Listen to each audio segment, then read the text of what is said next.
श्री गणेशाय नमः। श्री सरस्वत्यै नमः। श्री गुरुभ्यो नमः। श्रुतिस्मृतिपुराणानामालयं करुणालयं नमामि भगवत्पाद शङ्करं लोकशङ्करं शङ्करं शङ्कराचार्यं केशवं बादरायणं सूत्रभाष्यकृतौ वन्दे भगवन्तौ पुनः पुनः। ईश्वरो गुरुरात्मेति मूर्तिभेदविभागिने व्योमवद्व्याप्तदेहाय दक्षिणामूर्तये नमः। योऽन्तः प्रविश्य मम वाचमिमां प्रसुप्तां सञ्जीवयत्यखिलशक्तिधरस्वधाम्ना अन्यांश हस्तचरणश्रवणत्वगादीन् प्राणान् नमो भगवते पुरुषाय तुभ्यम्।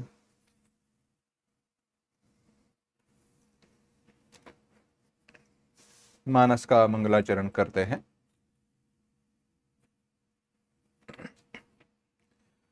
वर्णानामर्थसंघानां रसानां छन्दसामपि मंगलानां च कर्तारौ वन्दे वाणी विनायकौ भवानी शंकरौ वन्दे श्रद्धा विश्वासरूपिणौ याभ्यां विना न पश्यन्ति सिद्धा स्वान्तस्थमीश्वरम्।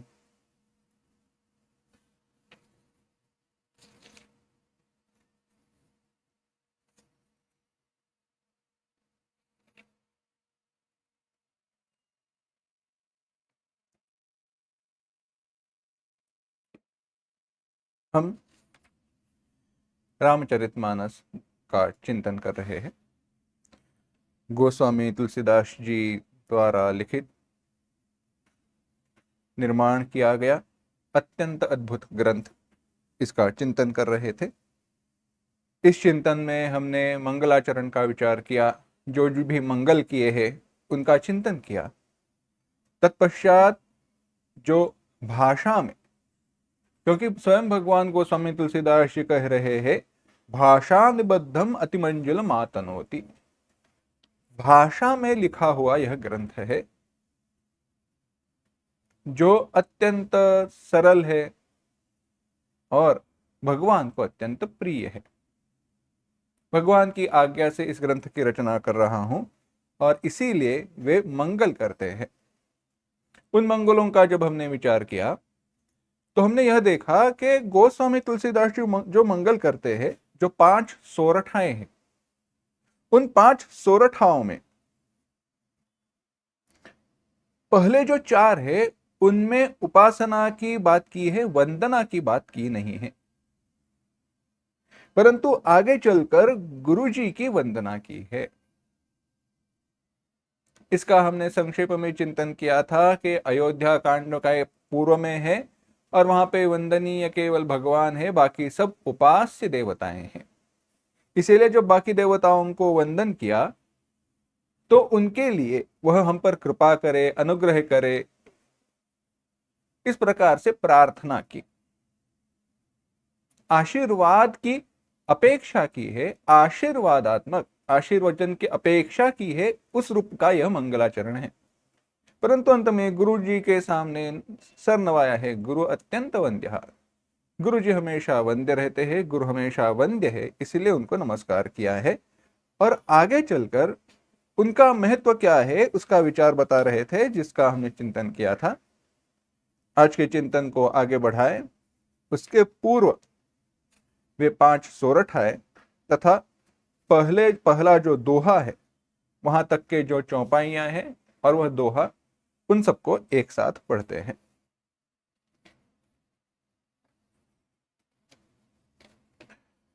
जो सुमिरत सुधि होई गणनायक करिबर बदन, करऊ अनुग्रह सोई बुद्धि राशि सुभगुन सदन, मूक होई बाचाल पंगु चढ़ई गिरिवर दह गहन, जासु कृपा सुदयाल द्रवौ सकल कलिमल दहन, नील सरोरुहस्याम तरुण अरुण बारिज नयन, कर उसो मम उरधाम सदा क्षीर सागर सयन, कुंद इंदु समदेह उमारमन करुणा अयन, जाहि दीन परनेह करौ कृपा मर्दन मयन, बंदौ गुरुपद कंज कृपा सिंधु नर रूप हर, महामोह तम पुंज, जासु बचन रवि कर निकर।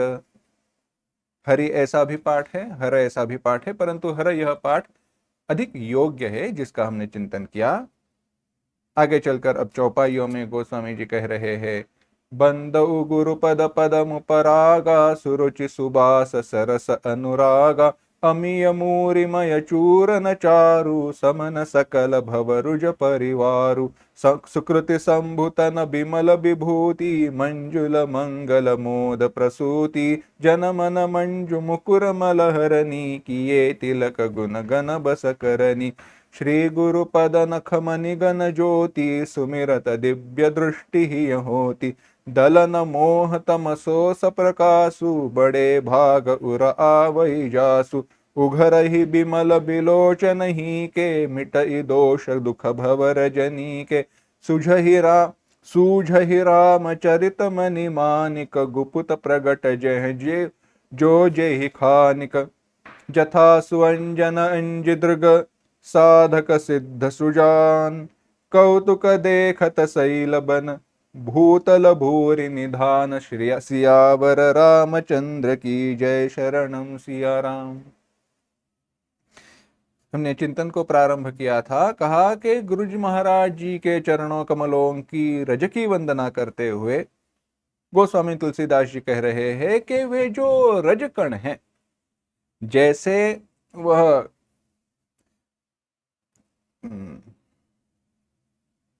कमल में रज रहता है, रज माने वे जो पराग रहते हैं, वे सरस रहते हैं, अत्यंत सुंदर रहते हैं। तो जो दृष्टांत में विशेषणों का उपयोग किया, क्या कहा? सुरुचि सुंदर स्वाद है, सरस रस से पूर्ण है, और सुबास है, उनका गंध अत्यंत सुंदर है। तो यह सारे जो लक्षण बताए, यह सारे जो विशेषण बताए, वे किस प्रकार से बताए, किस संदर्भ में बताए, इसका हमने चिंतन किया था। तो कहा कि जो पुष्प की पराग जो है, वे सुरुचि, सुबास और सरसता, इन 3 गुणों से युक्त है, और चरण कमलों का मकरंद अनुराग है। तो गुरु जी के अनुराग के कारण यह सब कुछ प्राप्त है। अब विचार करते हैं लौकिक दृष्टि से, व्यावहारिक दृष्टि से। इसका हमने चिंतन किया है, परंतु एक बार फिर से देखते हैं।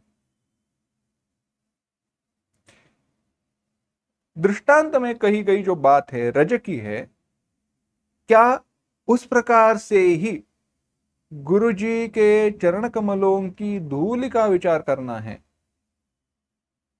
या नहीं? पिछली बार चिंतन किया तो प्रश्न में कहा गया कि वह उनकी कृपा है, वह उनके पुण्य का प्रभाव है। जब हम गुरु जी की सेवा करते हैं तो गुरु जी के द्वारा किया गया जो पुण्य है, उस पुण्य के प्रभाव से हम पर कृपा होती है, हमें कृपा प्राप्त होती है। तो वह साक्षात वह धूलि का प्रभाव नहीं है, धूलि तो एक माध्यम है। तो परंतु देख कर भी चले तो सिद्धांत की दृष्टि से किस प्रकार से यह समझना चाहिए? क्या जाकर गुरुजी के चरणों की जो धूलि है वह पानी में मिलाकर क्या उसको पीना है क्योंकि रस से भरी है, इस प्रकार से विचार है? नहीं, गुरुजी के चरणों की वंदना करनी चाहिए, उनको, उन चरणों को सर पर रखना चाहिए, यह बात सत्य है। परंतु उस दृष्टांत का विचार करे, विस्तार करे, तो यह बात ध्यान में लेनी चाहिए कि गुरु जी के चरणों की जो धूल है, आगे कहेंगे श्री गुरु चरण सरोज रज, गुरुपद रज, यानी जो सोरठा है, दोहा है, उसके बाद का जो वर्णन है, उसके बाद की जो चौपाई है, उसमें गुरुपद रज मृदु मंजुल अंजन, यहां पर इसका फिर से हम विस्तार देखेंगे। परंतु गुरु जी के चरणों के जो रजकण है, धूलि है, पराग है, यानी चलो शरीर का अत्यंत निचला हिस्सा कौन सा है, कनिष्ठ भाग कौन सा है, पैर। वास्तव में पैरों पर हम खड़े रहते हैं, इसीलिए पैरों का महत्व है। परंतु अगर किसी को हमारा पैर लगे तो हम नमस्कार करते हैं। क्यों? क्योंकि वह बात निषिद्ध है, पैर नहीं लगाना चाहिए, अच्छी बात नहीं है, क्योंकि किसी को नीचा दिखाना ऐसे होता है। और इसीलिए तो हम क्षमा की मांग करते हैं। अब विचार कीजिए तो ऐसे कनिष्ठ भाग का निचला जो भाग है, उसका एक कनिष्ठ हिस्सा, चरणों की धूलि, जिसका कोई मूल्य नहीं है, परंतु वह अगर गुरुजी की हो, गुरुजी के चरणों की हो, गुरु चरणों की हो, तो वह अनमोल है। और कैसी है? इसी चौपाई में कहा, अमीय मूरिमय चूर्ण चारु, वह अमर मूल यानी संजीवनी जैसी है। तात्पर्य है कि गुरुजी का अत्यंत क्षण भर का, अत्यंत कम से कम समय संपर्क भी हो, उनकी कृपा प्राप्त हो, तो वह अगणित पुण्यों की तरह है। वह बड़ी कृपा करने वाली है। अत्यंत अल्प समय, उतना भी उनका अनुग्रह प्राप्त हो, अत्यंत अल्प से अल्प अनुग्रह प्राप्त हो, तो भी हमारे जीवन को वह बदल देता है। इसीलिए रजकण की रजकण के वर्णन किया है, उपमा दी गई है रजकण की। इसीलिए कहा, उन गुरुचरणों के रज की वंदना करो, यानी शरण जाओ। तो होगा क्या? कहा कि अमीय मूरिमय, अमीय मूरी चूर्ण, यानी वह संजीवनी बूटी जो चूर्ण है, वह जो औषधि है, उससे सारे रोग दूर होते हैं। वाल्मीकि रामायण में जब संजीवनी बूटी का वर्णन आया, लक्ष्मण का जो प्रसंग है, लक्ष्मण जी मूर्छित हुए। लक्ष्मण जी मूर्छित होने के बाद अब क्या करे? तो कहा गया जो पर्वत है द्रोणागिरी, उसे लाया जाए, उस पर औषधि वनस्पतियां है, उन औषधि वनस्पतियों को लाकर उसके द्वारा अगर इलाज किया जाए तो ये ठीक होंगे। उस औषधियों के प्रकार भी वाल्मीकि रामायण ने बताए हैं। 3 प्रकार की औषधियां बताई, 3 प्रकार की औषधियां।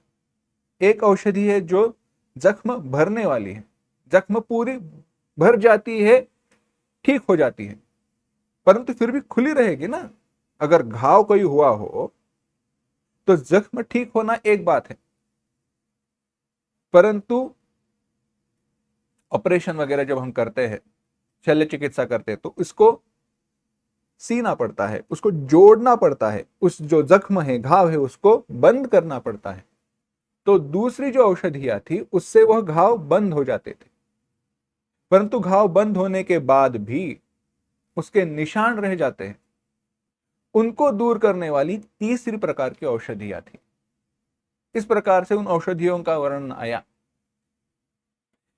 यानी सारे रोग, सारे जो दोष है, उन दोषों को दूर करने वाली वह संजीवनी बूटी है। इसी प्रकार से यह जो है, यह मानस रोग, परिवार यानी संसार का रोग जो है, वह नष्ट करने वाली वह बूटी है। कौन सी? गुरु चरणों की रजकण। वह मानस रोगों को दूर करती है, अविद्या को दूर करती है। अब आगे कहा, सुकृति संभु तन विमल विभूति मंजुल मंगल मोद प्रसूति जनमन मंजु मुकुल हर मल हरनी किए तिलक गुण गण बस करनी। यह सुकृति संभुतन, संभुतन यानी शिव जी का शरीर, विमल विभूति निर्मल विभूति, मंजुल मंगल मोद प्रसूति, मंजुल अत्यंत मृदु,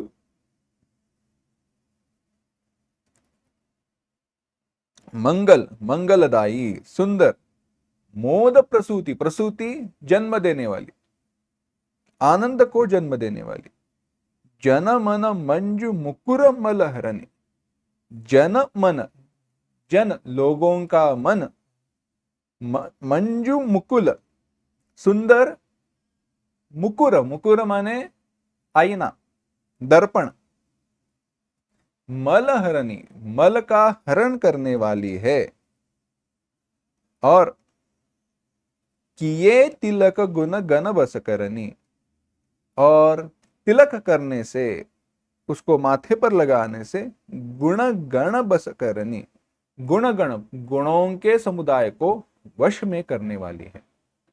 सरलार्थ यह है, यह पुण्य रूपी शंभु के शरीर के लिए निर्मल विभूति है और सुंदर मंगल मोद की जननी है, जन्म देने वाली है, और जन के मनरूपी दर्पण का मल हरण करने वाली है, और तिलक करने से गुण गणों को वश में करती है। क्या? गुरु पद पदमु परागा। पुण्य, सुकृत माने पुण्य, सुष्ठुकृतम सुकृतम, शास्त्र के अनुसार किया गया जो कर्म है वह, अगर वैसा कर्म किया जाए तो क्या प्राप्त होता है? वह पुण्य प्राप्त होता है। अब इसमें नित्य कर्मों का विचार नहीं है, नित्य कर्म पुण्य का विचार नहीं करते, पुण्य का जन्म नहीं देते, स्वतंत्र विचार है उसका, सैद्धांतिक चिंतन भी है, परंतु उस सैद्धांतिक चिंतन का अभी विचार नहीं करेंगे कि नित्य कर्म के द्वारा क्या पुण्य की प्राप्ति होती है या नहीं होती है, पाप का विनाश होता है या नहीं होता है, उनके ना करने से पाप की निर्मिति होती है या नहीं होती है, यह विचार स्वतंत्र है। परंतु काम्यादिक कर्म जो है, जहां पर संकल्प के साथ कोई कर्म किया है जिसके द्वारा पुण्य की प्राप्ति होती है, उनका विचार करो। तो पुण्य सुकृति, पुण्य को यानी ईप्सित, हमारा जो इच्छित फल है उसे देने वाली होने के कारण इसे शंभु कहा। और कहा कि गुरुपद धूल के सुकृत का श्रृंगार रजलेप की सुकृत नहीं है। कहा कि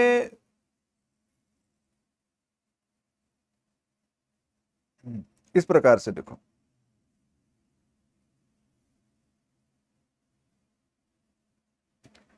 गुरु जी के चरणों के रजलेप के सुकृति ही नहीं, आनंद भी है, सुगंध भी है। भाव यह है कि गुरु जी के चरणों के धूल से जब हमारा पुण्य अलंकृत हो जाता है तो वह असली पुण्य कहा जाता है, और उससे सबका मंगल होता है।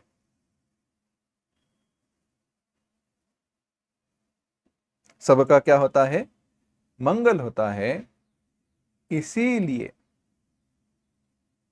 यह गुरुजी के चरणों की जो धूल है, वह जो पराग है, गुरु पद पदमु परागा, वह पराग सुगंध के समान कहा गया। पिछले चौपाई की तरफ चलते हैं। पिछले चौपाई में वर्णन किया, गुरु जी के चरणों की जो धूलि है, पराग है, वह कैसा है? कहा सुरुचि, सुबास और सरस।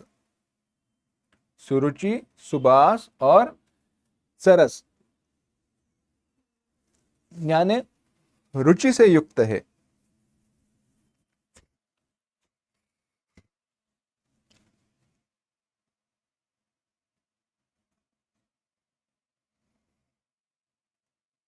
सुगंध से युक्त है और रस से युक्त है। तो वह सुगंध से युक्त कैसा है, इसका वर्णन किया। जैसा सुगंध उत्पन्न एक जगह पर होता है, परंतु सबको प्राप्त होता है, सबका जो दुख है मन वह दूर करता है, सबको शांति दिलाता है। यानी पुष्प जो है, सुगंध पुष्प पेड़ पर है, परंतु उसका सुगंध दूर दूर तक पहुंचता है, और कोई थका हुआ, कोई पांथस्थ है, रास्ते पर चलने वाला व्यक्ति है, सुगंध से उसकी थकावट को दूर कर देता है।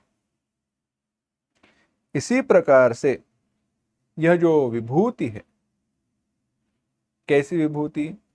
गुरु जी के चरणों के रजकण रूपी जो विभूति है, वह सबका दुख दूर करने वाली है, इसीलिए दूर दूर तक पहुंचने वाली है, इसीलिए वह सुगंध की तरह है। अब आगे कहा और कहेंगे कि सुवास सरस कैसे है?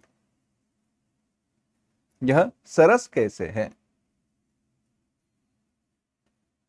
तो पहले अमृतमय है, अमृतमय है कहकर उसका स्वाद कहा गया। अमृत अत्यंत सुंदर है, स्वाद उसका अत्यंत सुंदर है, सुरुचि है, इसीलिए यह अमीय मूरिमय ऐसे कहा गया। सुबास, यह कहने के लिए विभूति के सुगंध का विचार बताया, और आगे कह रहे हैं जन मन मंजु मुकुर मलहरणी किए तिलक गुण गन बस करनी। तो जो दृष्टांत दिया है वह शीशे का दृष्टांत दिया है, दर्पण का दृष्टांत दिया है। दर्पण का विचार करें तो आज के जमाने में आजकल जो दर्पण हम देखते हैं, उसी प्रकार के दर्पण हुआ नहीं करते थे। केवल पहले चांदी का या किसी धातु का दर्पण बना करता था, और उसको घिस कर मांझ कर ऐसा बना देते कि उसमें हमारा प्रतिबिंब ठीक ठीक दिखाई दे। तो ऐसा जो दर्पण हुआ करता था, उसे मांझ कर उसको पॉलिश किया जाता था, समझो। और अगर उसको मांझना है तो उसके ऊपर कोई एक पाउडर डाली जाती थी, मूर्चा। तो उससे घिस कर उसे मांझ कर पॉलिश किया जाता था। अब सरस भस्म से उसे मांझा जाता था, इसीलिए उसी प्रकार से यह गुरु जी के चरणों के कमल का जो, गुरु जी के चरण कमलों का जो रज है, वह सरस है, रस से संपूर्ण है।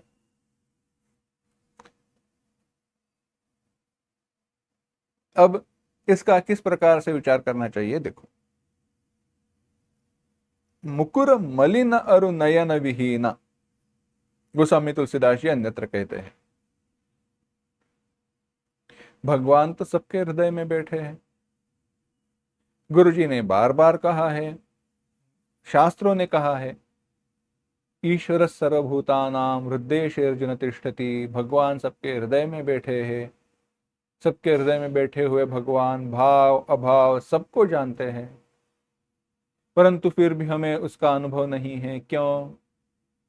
क्योंकि हमारा मन रूपी दर्पण मैला है। उसे साफ करना होगा। ब्रह्मानंद जी का बड़ा सुंदर भजन है, भीमसेन जी ने गाया, बड़ा सुंदर है। उसमें कहा है, जो भजे हरि को सदा, उसमें दिल के दर्पण को सफा कर, दूर करे अभिमान को, ध्यान धरे हरि का चरण का। दिल के दर्पण को सफा कर, मन रूपी जो दर्पण है उसको साफ करना चाहिए, उसे शुद्ध करना चाहिए। उसे शुद्ध कैसे किया जाए? तो कहा, उसे अनुराग से, गुरुपद रज द्वारा निर्मल बनाया जाता है। गुरु जी की सेवा, गुरु जी के चरण के रज को क्या कहा देखो, जन मन मंजुल मुकुर मलहरनी, किए तिलक गुण गण बस करनी। उसका तिलक किया जाए माथे पे, उससे अपने मन रूपी दर्पण को घिसा जाए, मांजा जाए। तो किस प्रकार से मांजना है? तो क्या चरणों की धूली लेकर, हमारे मन को हाथ में लेकर उसको घिसना है? वैसे है नहीं। कैसे है? एक बात बताते हैं। जब दृष्टांत का विचार आता है तो बात ऐसी होती है कि दृष्टांत का दार्ष्टान्तिक विचार, यानी क्या कहा है, इसका विस्तार अनेक दृष्टि से होता है। किस प्रकार से मेरे हृदय में इसका अर्थ प्रकट हुआ, इसका विचार बताते हैं। कहा क्या है? दो बातें बताई। एक तो गुरु जी के चरणों के रज के द्वारा मन को साफ करना चाहिए, मन रूपी दर्पण दर्पण का मल दूर करना चाहिए, और माथे पे उसको तिलक करना चाहिए। दोनों बातों को समझते हैं। मन रूपी दर्पण को मांझना कैसा है? व्यवहार में जैसे हम आईने को, दर्पण को साफ करते हैं, क्या वैसे साफ करना है? नहीं। मन में, हमारे हृदय में, अंतःकरण में मल है। हृदय में, अंतःकरण में मल जो है वह किस प्रकार का है? अहंकार है, काम क्रोधादि का विकार है, उनको दूर करना चाहिए। माथे पे तिलक करना क्या है? सर पर लगाना है। तो क्या गुरु जी के चरणों की धूली लेकर सर पर लगाना है? नहीं। हमने पहले ही चिंतन किया, देखा, गुरु जी के चरण कमल रूपी जो पराग है, जो रज है, वह क्या है? गुरु जी की सेवा करना है। गुरु जी के द्वारा कहा गया शब्द, उपदेश, उसको हृदय में धारण करना है, उसको सर पर रखना है, उनकी आज्ञा को मानना है। तो जो सेवा है, गुरु जी के चरणों की सेवा करना, गुरु जी की सेवा करना, निष्काम भाव से सेवा करना, शुद्ध हृदय से, शुद्ध भाव से सेवा करना ही मन को साफ करना है।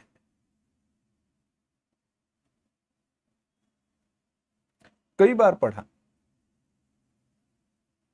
सत्य बात कह रहे हैं, कई बार पढ़ा है, गुरु जी की सेवा करो, मन शुद्ध हो जाता है, चित्त शुद्ध हो जाता है। परंतु कैसे, यह अभी तक पूरा पूरा समझ नहीं पाए हैं, थोड़ा थोड़ा समझने लगे हैं। देखो, सेवा कहते हैं हम, परंतु लोगों की सेवा हम करते हैं, परंतु हमारी इच्छा के अनुसार करते हैं। ऐसी सेवा कोई काम की नहीं। हाँ, उससे पुण्य की प्राप्ति होगी, परंतु अंतःकरण की शुद्धि का जो विचार है वह प्राप्त नहीं होगा।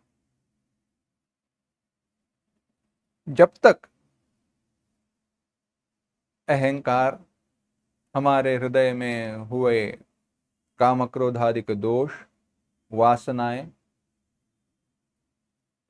इनको परखा नहीं जाता, इनकी परीक्षा नहीं होती, तब तक ये दोष दूर नहीं होंगे, तब तक ये दोष दूर नहीं होंगे। सरल विचार बताते हैं। कहा आपको अन्न दिया गया और कहा जाओ लोगों में बांट कर आओ। अन्न छत्र चालू है, कई सारे लोग आ रहे हैं, अन्न का स्वीकार करने के लिए आए हैं। आपको कहा अन्न लोगों में बांटना है, देना है उनको। अब यह कर्म करते वक्त अन्न तो आपका है नहीं, आपने बनाया हुआ है नहीं। लोग जो आए हैं, जो अन्न का स्वीकार करने के लिए आए हैं, ग्रहण करने के लिए आए हैं, वे तो भूखे हैं। अब जब भूख लगती है तो विवेक नष्ट हो जाता है। योग्य क्या है, अयोग्य क्या है, वह व्यक्ति समझ नहीं पाता। और उसमें किसी व्यक्ति के द्वारा प्रमाद हुआ और हम उन पर गुस्सा हुए, तो क्या वह सेवा है? नहीं। हाँ, लोगों के द्वारा योग्य वर्तन हो इसकी अपेक्षा करनी चाहिए, इसके लिए प्रयत्न जरूर करना चाहिए, परंतु वह उन पर गुस्सा करना योग्य बात नहीं है। गुस्सा क्यों होते हैं, क्यों होना चाहिए? जो कुछ भी कर्म हम कर रहे हैं उस कर्म में अपना न स्वार्थ है, न अपना कोई दोष है, या हमारा कोई नुकसान नहीं है। अन्न हमने बनाया नहीं है, हमारा खाना हो गया है, हमारा पेट भरा हुआ है, लोगों को हम खाना दे रहे हैं। परंतु मैं लोगों को खाना दे रहा हूं, मैं लोगों की सेवा कर रहा हूं, इस अहंकार के साथ जाए तो वह अहंकार हमें कहेगा जैसी मेरी इच्छा है उसी प्रकार से मैं लोगों की सेवा करूंगा, और वैसे अगर लोग, जैसी मेरी अपेक्षा है, फिर से बता रहा हूं, जैसी मेरी इच्छा है उसी प्रकार से मैं लोगों की सेवा करूंगा, और उसके अनुसार, मेरी इच्छाओं के अनुसार जिनकी मैं सेवा कर रहा हूं वे लोग वर्तन ना करे तो मैं उन पर गुस्सा हो जाता हूं। यानी मेरे अहंकार की परीक्षा की गई, परंतु मैंने अहंकार को पकड़ के रखा, उसे छोड़ा नहीं है। यही है, यही परीक्षाएं हैं जिसमें अहंकार, काम, क्रोधादि के जो हमारे हृदय में वासनाएं हैं उनको दूर करना है, वैराग्य, तितिक्षा इत्यादि गुणों को बढ़ाना है ना? चिंतन करके देखो। गुरुजी ने आज्ञा दी, जाओ, गौवे है, 400 गाय हैं, गौ, उनको लेकर जाओ। उपनिषद में कथा आती है।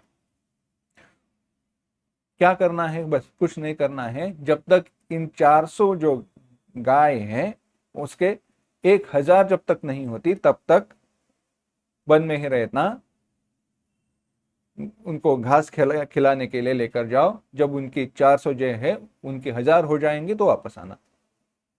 400 गौवे उनके 1000 होने के लिए कुछ तो समय जाएगा, अवधि जाएगा, तब तक वन में ही रहो। अब वहां पर जाने के बाद हमने विचार किया 400 गौवे है, कब तक रुके रहेंगे, क्या खाएंगे? एक काम करते हैं, घर पर खत भेज देते हैं। खत भेजकर क्या कहेंगे? माता पिता को कहेंगे देखो ऐसी बात है, गुरुजी ने बताया यह बात है ऐसे, तो अगर 400 गौओं की 1000 गौएं हो जाएंगी तो मैं आपको ब्रह्म ज्ञान दे दूंगा। तो एक काम करो, थोड़े पैसे भेज दो, यहाँ पे मैं कुछ गौएं खरीद लूंगा, उनके लिए कुछ खाना वगैरह खरीद लूंगा। बाद में 1000 हो जाएंगी तो मैं जब सीख कर आऊंगा तो बाकी सब पैसा वापस कमा लेंगे। इस प्रकार से चिंतन हम करें तो क्या वह गुरु जी की सेवा है? सेवा नहीं है। हमारा स्वार्थ, हमारा आइडेंटिफिकेशन, हमारा जो विचार है हमारे आत्म के प्रति, खुद के प्रति हमारी जो अपेक्षाएं हैं, हमारी जो धारणाएं हैं, उन सबको छोड़कर वह सेवा करनी है और यही मन को मांझना है। गुरु जी के द्वारा दी गई छोटी सी छोटी आज्ञा भी, या ना दी गई आज्ञा परंतु की गई अपेक्षा भी, उसकी पूर्ति करना, उसमें अपने अहंकार को बीच में न लाना, यही अपने मन को मांझना है। अब गुरु जी के ही क्यों? क्योंकि जब गुरु जी कोई आज्ञा करते हैं, उपदेश करते हैं या कोई भी काम बताते हैं तो वो निस्वार्थ भाव से रहता है, शिष्य का कल्याण हो इसी भाव से वह आज्ञा दी जाती है। कई सारे दृष्टांत हैं, देखो कई सारी कहानियां हैं गुरु जी, गुरु शिष्य के बारे में।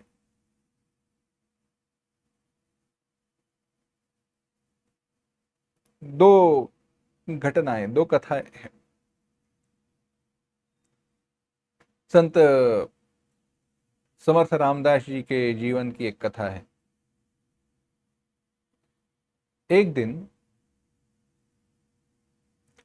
समर्थ रामदास जी ने क्या किया, एक आम लिया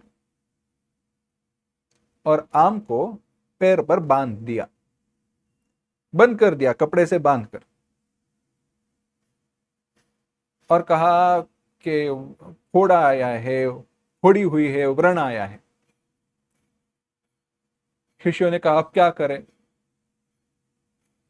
समर्थ रामदास जी ने कहा देखो, मैंने वैद्य को पूछा है, इसके ऊपर एक ही उपाय है, इसमें जो पस है, गंदगी है, उसे मुंह से सोख कर फेंक देनी है तो यह कम हो जाएगी, ठीक हो जाएगी, यह जख्म, यह जो घाव है, ये जो कुछ भी दुविधा है वह। कई सारे उनके जो शिष्य है उनके मन में घृणा उत्पन्न हुई, वे दूर चले गए। कुछ लोग हिचकिचाने लगे। उनमें अगर शिष्य का नाम ठीक से याद हो तो शायद कल्याण स्वामी जी के बारे में है। तो वह आ गया है, उन्होंने कहा ठीक है मैं कर दूंगा। वास्तव में क्या था? वास्तव में वह आम के आम ही था। दृष्टांत में अभी इतना ही कहूंगा, विस्तार नहीं करूंगा ज्यादा। परंतु गुरुजी ने परीक्षा ली, छोटी सी छोटी बात, परंतु क्या आपके हृदय में अभी भी अहंकार है, अपना स्वतंत्र अस्तित्व हृदय में है या नहीं, इस बात को परखना है। अभी भी उतनी श्रद्धा, उतना विश्वास नहीं है गुरुजी के बारे में। और यह देखो, जब गुरुजी में गुरु कह रहा हूं तो वह श्रोत्रिय ब्रह्मनिष्ठ महात्मा है, कोई भी सामान्य गुरु जो कहते हैं मैं गुरु हूं, ऐसे नहीं है। सिद्ध संत महात्मा जो है उन्हीं के बारे में यह विचार चालू है। ऐसे है, सेवा का भाव है। आगे जब गुरुपद रज मृदु मंजुलंजन जब आगे कहेंगे, तब जैसे जैसे विस्तार आएगा तब तब गुरु सेवा का विचार बताते जाएंगे। परंतु ऐसी बात है, तो इसीलिए कहा कि जैसे दर्पण को मांझने से वह शुद्ध हो जाता है, निर्मल हो जाता है और अपना प्रतिबिंब उसमें स्पष्ट दिखाई देने लगता है, वैसे ही गुरुपद रज द्वारा निर्मल बनाया गया जो मन है, सो मन मुकुर,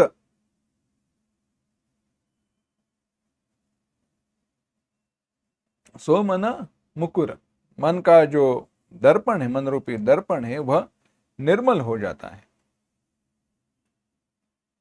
उसमें अहंकार आदि जो दोष है, अहंकार हो, वासनाएं हो, वे रहती नहीं है।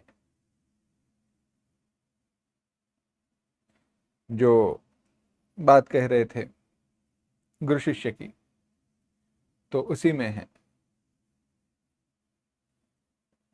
उपनिषदों में ही कथा आती है। शिष्य गुरु जी के पास गया, गुरु जी ने कहा गौओं को लेकर जाओ वन में। वह गया, भूख लगी तो वह क्या करता था, वहीं पे गाय का दूध निकाल कर पिया करता था। गुरुजी ने कहा इसका शोष तो बढ़ रहा है। इसने कहा, गुरुजी ने पूछा क्या तुम कुछ खाना खाते हो? तो इसने कहा हम गाय का दूध पीते हैं। तो गुरुजी ने कहा नहीं पीना चाहिए, वह गाय की बच्चों के लिए है, तुम उसको मत पीना। गाय के जो बच्चे हैं उसको दे देना, उनको पिलाना। इसने कहा ठीक है। तो अब यह क्या करने लगा, जब गाय के बच्चे जब दूध पीने लगते तो उनके मुंह से जो नीचे गिरने लगता, तो वह नीचे बैठकर उसको पी लेता था। गुरुजी ने फिर से समझा, देखा कि इसका सौष्ठव तो अभी भी ठीक है। फिर से पूछा क्या तुम गाय का दूध पीते हो? नहीं। क्या तुम कुछ खाते हो? इसने कहा हाँ। तो क्या पूछा, तो बात बताई। उसने कहा ये भी नहीं पीना चाहिए।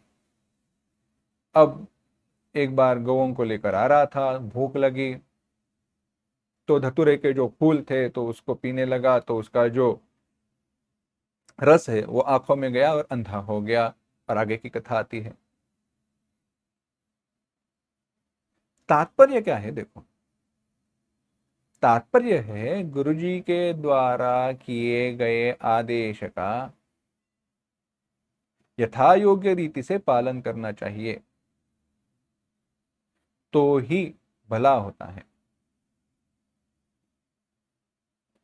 तभी हृदय में बैठे मल दूर होते हैं, वासनाएं दूर होती हैं। इस प्रकार से जब हृदय में बैठी वासनाएं दूर होती है, मन शुद्ध हो जाता है, तो ऐसे शुद्ध मन में ही भगवान आकर बसते हैं, भगवान वहां पे प्रकट होते हैं। इसीलिए अन्य जगह पर जो मैंने कहा, गोस्वामी तुलसीदास जी ने कहा है, मुकुर मलिन अरु नयन विहीन दर्पण है।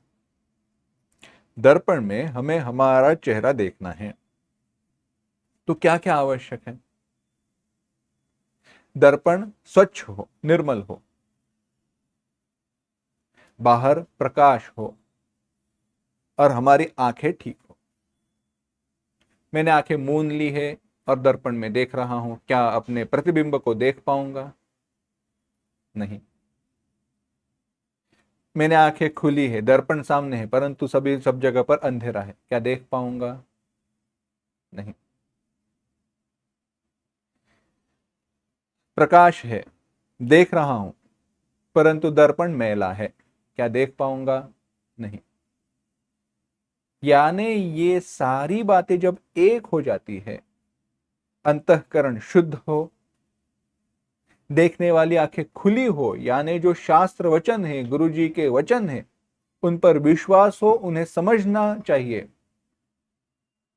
और गुरु जी की कृपा अनुग्रह हो, उनके अनुग्रह की कृपा का प्रकाश हो, तब जाकर आत्मदर्शन होता है।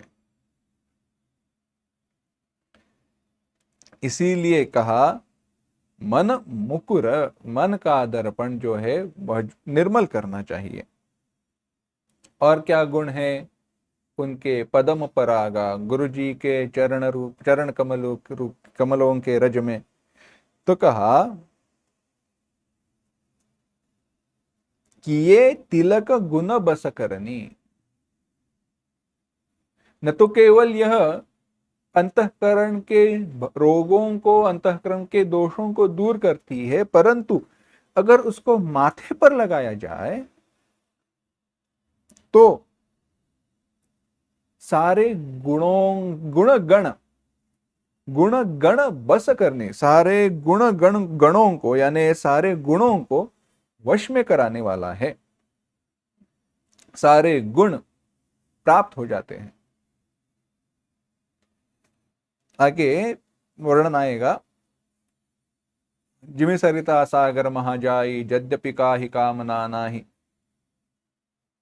जैसे सरिता नदियां बिना किसी इच्छा के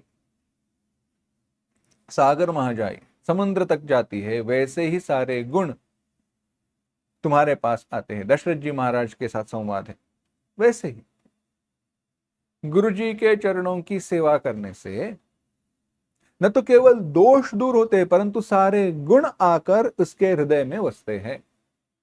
सारे गुणों की उसे प्राप्ति होती है। कब? अगर उसको सर पे लगाया जाए, उस रज को माथे पे उसका तिलक किया जाए तो। यानी क्या है? तो गुरु जी के द्वारा की गई आज्ञा को पालन करने से, उसको समझने से हृदय में वे सारे गुण उत्पन्न होंगे। सारे गुण वहां पे प्रकट होने लगेंगे।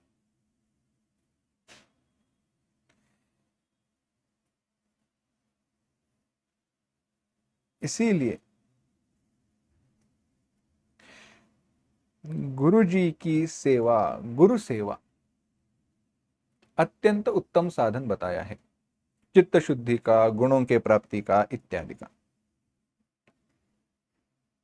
अब विचार आया, दर्पण में अगर किसी वस्तु को देखना है तो आंखें ठीक होनी चाहिए, प्रकाश होना चाहिए, दर्पण मैला नहीं होना चाहिए। तो दर्पण मैला ना हो इसीलिए क्या करे? गुरु जी की सेवा करे। परंतु गुरु जी की आज्ञा का पालन करने से क्या होता है, दृष्टि कैसे प्राप्त होती है, इसका विचार बता रहे हैं, कह रहे हैं अगले चौपाई में। कहा, श्री गुरु पद नख मणिगण ज्योति सुमिरत दिव्य दृष्टि ही होती दलन मोह तम सोसु प्रकाशु बड़े भाग उर आवई जासु।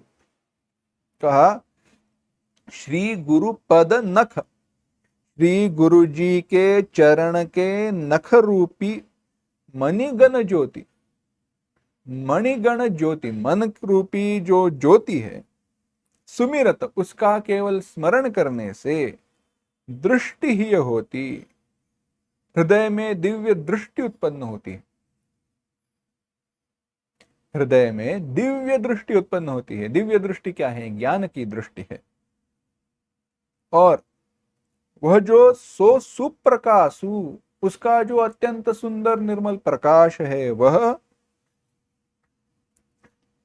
बड़े भाग जासु उर आवई, अत्यंत भाग्य से जिसके हृदय में प्रकट होता है वह प्रकाश जब सुप्रकाश, अत्यंत सुंदर प्रकाश जिसके हृदय में अत्यंत भाग्य से, बड़े भाग्य से प्रकट होता है, सो मोह तम दलन, मोह रूपी अंधकार का नाश करने वाला होता है वह प्रकाश। प्रकाश की बात की, अंधकार को दूर करने की बात की। देखो अब क्या कहा है, श्री गुरु महाराज जी के चरण नखों की जो ज्योति है वह मणियों की प्रकाश के समान है, और जिसका स्मरण करते ही हृदय में दिव्य प्रकाश उत्पन्न हो जाता है, जो मोह रूपी अंधकार का नाश करता है।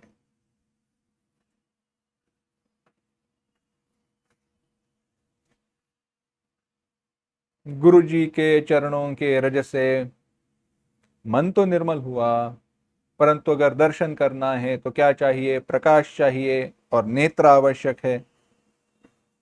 तो गुरु भक्ति से, गुरु सेवा से यह आवश्यकताएं भी पूर्ण होगी, उसका विचार कर रहे हैं, प्रकाश का विचार बताया। उनकी जो ज्योति है, गुरु जी के चरणों की नख के रूपी मणिगण ज्योति, उस ज्योति का जो प्रकाश है, उस प्रकाश का विचार बताया है। उससे हृदय में दिव्य दृष्टि प्राप्त होती है। ऋतं बरा तत्र प्रज्ञा, योग सूत्राय। तो हृदय में वह ज्ञान की दृष्टि उत्पन्न होती है, हृदय में ज्ञान की दृष्टि उत्पन्न होती है।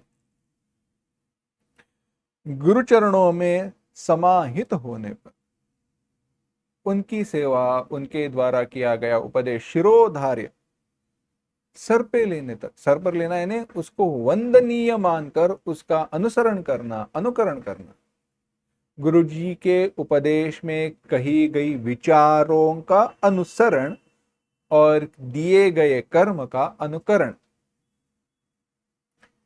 कर्म का अनुकरण करने से, विचारों का अनुसरण करने से पहले तो हृदय शुद्ध हो जाएगा और साथ ही साथ जो ज्ञान का उपदेश किया है उस ज्ञान की प्रकाश से, ज्ञान का प्रकाश है, सत्य बताने वाला वह प्रकाश है। जब तक गुरुजी ने बताया नहीं तब तक समझे नहीं। क्या कह रहे हैं? कह रहे हैं विषयों को छोड़ दो, दुख देने वाले हैं। भागवत में कथा आती है, भागवत महात्म्य में दृष्टांत के लिए देखते हैं कैसे। तो आत्मदेव की कथा है। आत्मदेव बड़े दुखी थे, स्वयं प्रचंड विद्वान थे, शास्त्र को जानते थे, परंतु बड़े दुखी थे क्योंकि उनको कोई पुत्र नहीं था। रो रहे थे तो कोई साधु संत सज्जन आए, पूछा क्यों रो रहे हो? उन्होंने कहा ऐसी ऐसी बात है। तो कहा, गुरुजी ने, उस संत महात्मा ने कहा, तो रो क्यों रहे हो? पुत्र को प्राप्त करके तुम क्या सुख की प्राप्ति करने वाले हो? देखो, अभी इतने तुम शास्त्र में पंडित हो, सीखे हुए हो, तो थोड़ा शास्त्र का चिंतन करो। देखो कौन सुखी हुआ है? पुत्र के प्राप्ति के बाद उसका पालन करने में दुख को प्राप्त करोगे, उसके द्वारा दुख की प्राप्ति होगी, वह बड़ा हो जाएगा, तुम्हारी तरफ ध्यान नहीं देखा तो भी दुखी हो जाओगे। परंतु आत्मदेव ने सुना नहीं, बाद में दुख की प्राप्ति हुई ही। तो इस प्रकार से अगर उस उपदेश को मानते तो सुखी रहते। गुरु जी के द्वारा किया गया उपदेश हित का ही होता है, हित को ही समझाते हैं, हित ही बताते हैं। जब वो बताते हैं विषयों की तरफ ध्यान न देना, विषयों में दोष दृष्टि, तो जब वैसे देखते हैं तो बात पता चलती है, बात सत्य है। जिन विषयों के पीछे ना भाग कर, भागदौड़ न करके मैं दूर रहा, उसके कारण उन विषयों के द्वारा प्राप्त जो दुख है उन दुखों से मैं दूर रहा। जब हम चिंतन यह करते हैं तो बात समझ में आती है ना? इसीलिए वह सुप्रकाश कहा। तो गुरुजी के चरण रूपी, जने कहा गुरु पद नख मणिगण ज्योति सुमिरत, केवल स्मरण करने से, स्मरण करना क्या है? गुरु जी के द्वारा किया गया अत्यंत छोटा सा छोटा भी उपदेश हो, उसका केवल स्मरण करने मात्र से हृदय में वह विवेक का प्रकाश, ज्ञान का प्रकाश उत्पन्न होगा और वह मोह रूपी अंधकार को दूर करेगा। कहीं गए हैं, परंतु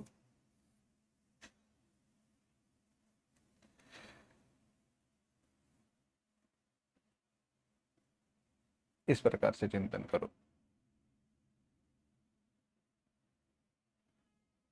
कहीं मॉल में चलो, घूमने गए, बच्चों को लेकर गए। क्यों गए? बच्चों के लिए कपड़े खरीदने हैं। सरल सी बात करते हैं, बच्चों के लिए कपड़े खरीदने के लिए गए और वहां पर हमने बाकी अनेक सारी वस्तुओं को देखा जिन वस्तुओं की हमें अपेक्षा नहीं है, इच्छा नहीं है, आवश्यकता नहीं है, परंतु एडवर्टाइजमेंट का एक नियम है, जो वस्तु आवश्यक नहीं है उसी को बेचने की जो कला है, जो वस्तु अत्यंत आवश्यक नहीं है उसी वस्तु के सेल की, माने उस वस्तु को बेचने की जो कला है वही एडवर्टाइजमेंट है। विज्ञापन क्या है? वही है। तो देखते हैं, अच्छा अरे कितनी सुंदर बात है, 2 के साथ 1 फ्री। तो एक में काम चले फिर भी क्या करते हैं, 2 ले लेते हैं और तीसरा फ्री लेकर घर आते हैं।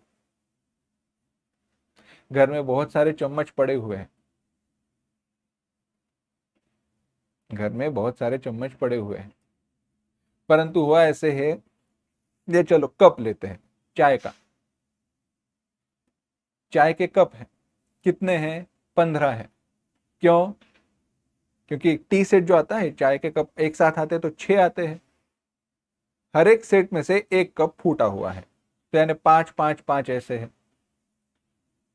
अब 15 है, परंतु फिर भी मेहमान आएंगे तो एक जैसे 6 देने के लिए नए 6 हम घर पे लेकर आते हैं। सत्य में आवश्यकता है या नहीं है?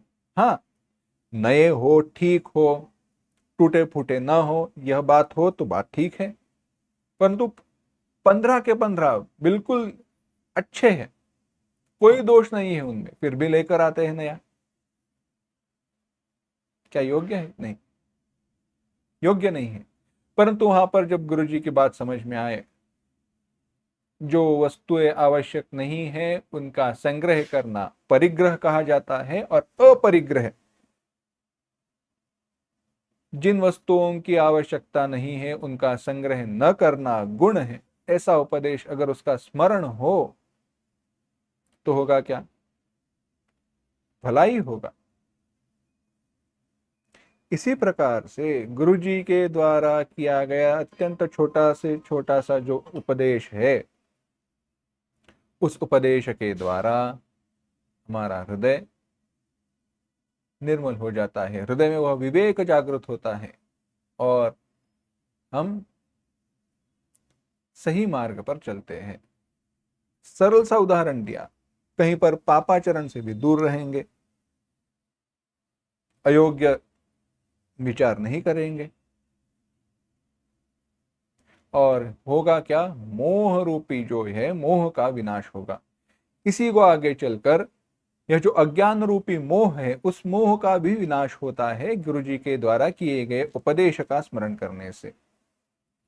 ब्रह्म सत्यम जगत मिथ्या, ब्रह्म सत्य है, जगत प्रकाश प्रकाशक राम, बालक फिरई न फिरई ग्रहादि, कहे परस्पर मिथ्यावादी। यह जगत मिथ्या है, केवल राम, प्रभु राम जी एक सत्य है, उनका स्मरण करो। यह हृदय में प्रकट हो तो विषय कभी भी हमें मोहित नहीं कर पाएंगे, परंतु यह स्मरण होना अत्यंत आवश्यक है, और उसका स्मरण सुमिरन बड़े भाग उर आवई जासु। कहा बड़े भाग उर सुमिरत दिव्य दृष्टि ही होती, परंतु कहा बड़े भाग, कोई भाग्यवान ही है उसी के द्वारा उनका स्मरण ध्यान होता है, और वह जब स्मरण ध्यान उस भाग्यवान के द्वारा होता है तो वह बुद्धि, वह अंतःकरण, वह मन शुद्ध हो जाता है, और मोह रूपी जो तम है, अंधकार है, वह उस हृदय से दूर चला जाता है। ठीक है, अंधकार को तो दूर किया गया,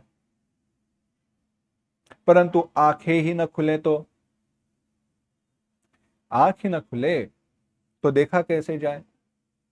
देखा नहीं जा सकता। इसीलिए अगले चौपाई में गोस्वामी जी कह रहे हैं, उघरहि बिमल बिलोचन ही के मिटहि दोष दुख भव रजनी के सूझहि राम चरित मनि मानिक गुप्त प्रगट जह जे जही खानिक। कह रहे हैं उघर बिमल बिलोचन ही के उघर ही, तो हृदय के जो निर्मल नेत्र है वे उघर ही खुल जाते हैं और दोष भव रजनी के दुख दोष मिटई, संसार रूपी रात्रि के जो दोष है जो दुख है वे मिट जाते हैं। और आगे क्या होता है, राम चरित मणि मानिक गुप्त, रामचरित्र रूपी जो मणिमानिक माणिक है, मणिमाणिक है जो रामचरित्र जो है उसका गुप्त प्रगट जह, गुप्त और प्रकट, जहां जेहि खानिक, जहां और जिस खानी है खानी के है, सूझ ही वह समझ में आने लगती है, दिखाई देने लगती है। रामचरित्र मणिमानिक सूझने लगते हैं। तो कहा यह जो है गुरुपद नख मणिगण ज्योति, भाग्यवान से ही किसके हृदय में वह प्रकाश उत्पन्न होता है और उसकी आंखें खुल जाती है। हृदय में प्रकाश उत्पन्न होना, देखो अब और थोड़ा गहरा विचार करते हैं।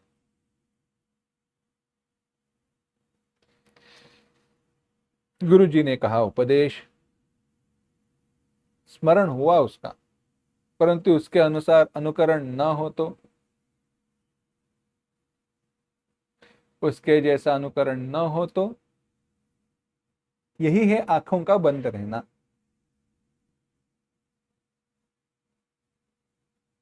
Drive safely, do not drink and drive, सामान्य उदाहरण ले रहे हैं। Do not drink and drive, गाड़ी नहीं चलानी चाहिए, कहा है, लिखा है, कौन सी बड़ी बात है, मैं ठीक हूं ऐसे कहकर गाड़ी चलाए तो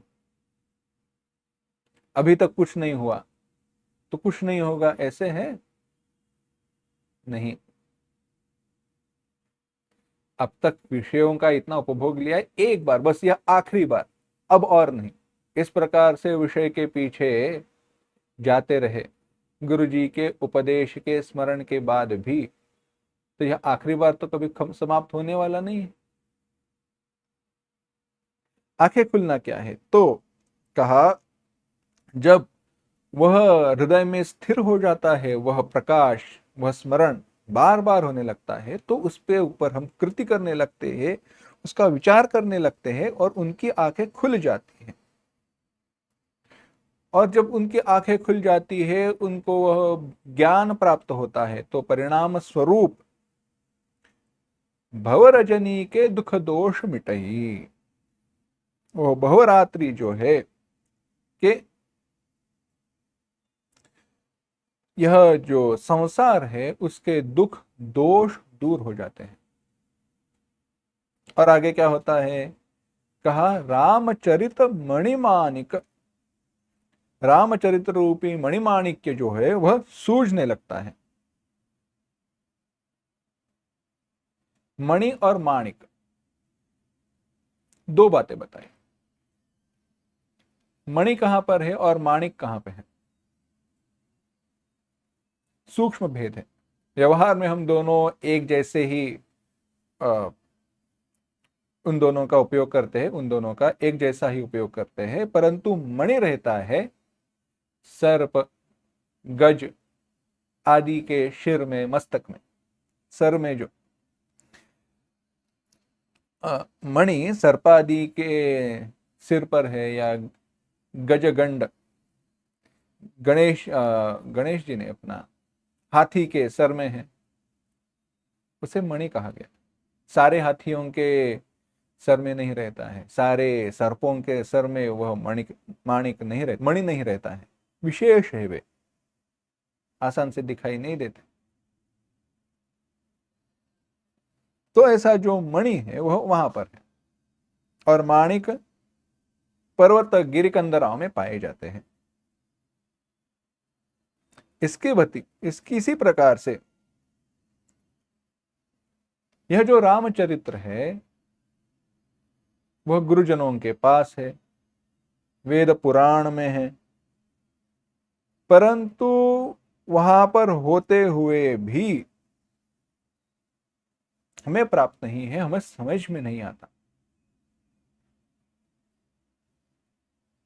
सामान्य मनुष्य को वह एक जैसा ही दिखाई पड़ता है। कांच का टुकड़ा और मणिमाणिक, क्या भेद है? क्या हमें समझ में आता है? नहीं समझ में आता। उसके लिए वह दृष्टि प्राप्त होनी चाहिए, वह आंखें खुलनी चाहिए, तो ही भेद समझ में आता है, तो ही वे प्राप्त होते हैं। इसीलिए कहा, सूझ ही रामचरित मणिमानिक, गुबुत प्रकट जहां जे जही खानिक। वो गुप्त प्रकट जहां जो जिस खान में है सब दिखाई देने लगता है। कहीं पर भी वह रामचरित्र हो, रामचरित्र में किया गया जो भी उपदेश हो वह समझ में आने लगता है, चाहे वो गुप्त हो या प्रकट हो। वह दृष्टि प्राप्त होती है, आंखें खुल जाती है। यही विचार है, उघर ही बिमल बिलोचन ही के, वह हृदय के नेत्र खुल जाते हैं। इसका विस्तार है, परंतु अगली बार करेंगे, क्योंकि जो एक जैसा विषय है उसको हम आज समाप्त करना चाहते हैं। तो पूर्वावलोकन के साथ देखें तो क्या बात बताई?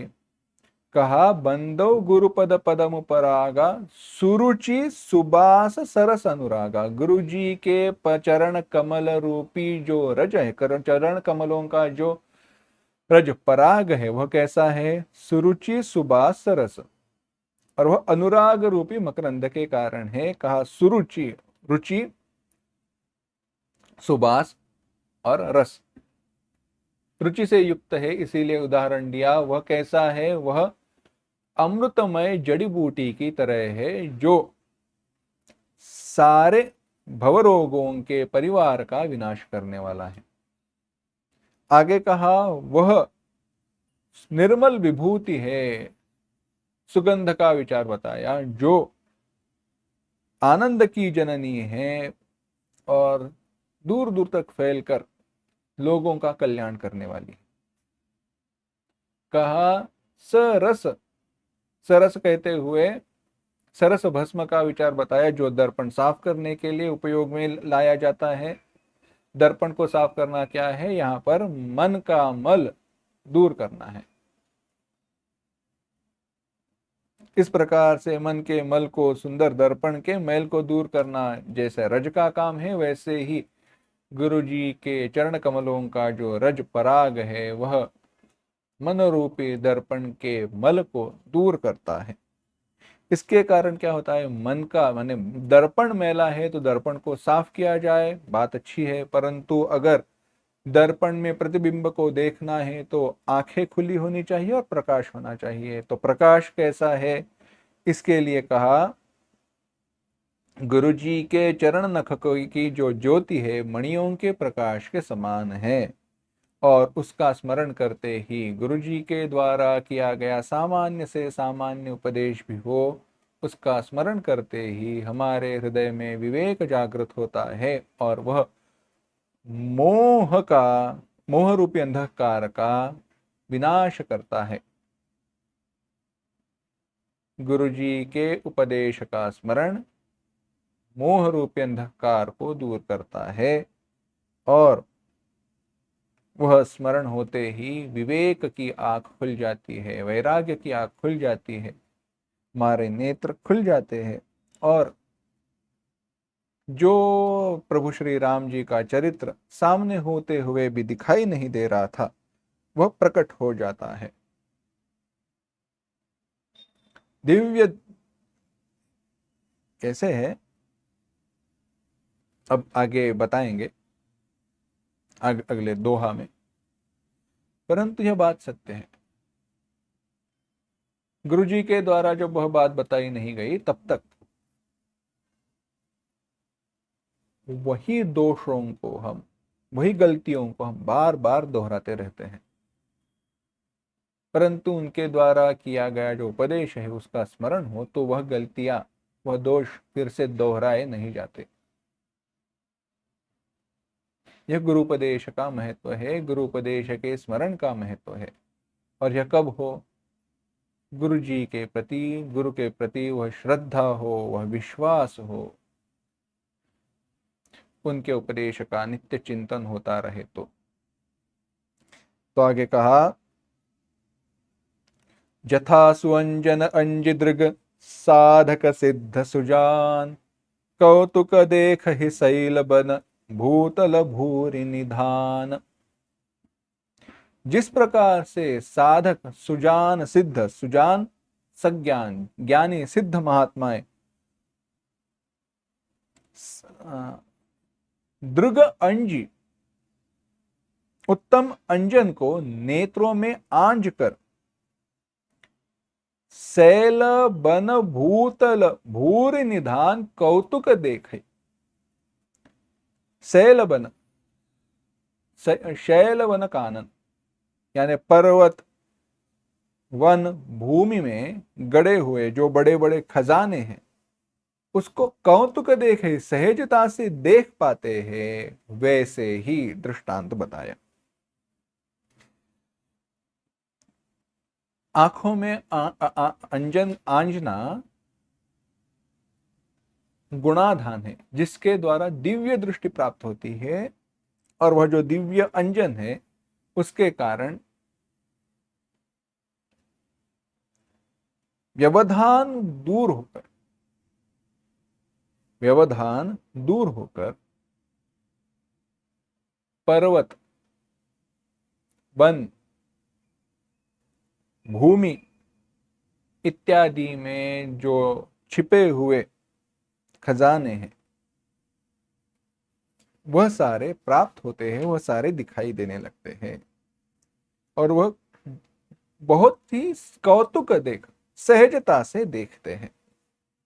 तो यह सहजता से उन खजानों को देखना क्या है, इसका संदर्भ पूर्व में किए गए उपदेश, पूर्व से में दी गई चौपाइयां उनके साथ कैसा है, आगे के चौपाइयों के साथ इस दोहे का संबंध कैसा है, इस सब का विचार करना है, थोड़ा और विस्तार देखना है, परंतु वह विचार हम अगले पाठ में देखेंगे। पहले मंगल करते हैं। ओम सतो मा सद्गमय, तमसो मा ज्योतिर्गमय, मृत्योर्मा अमृतंगमय। ओम शांति शांति शांति।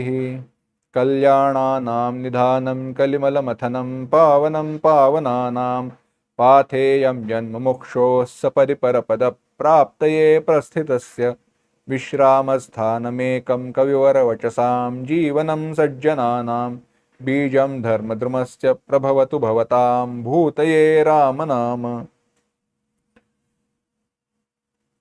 श्री गुरुभ्यो नमः। हरि ओम।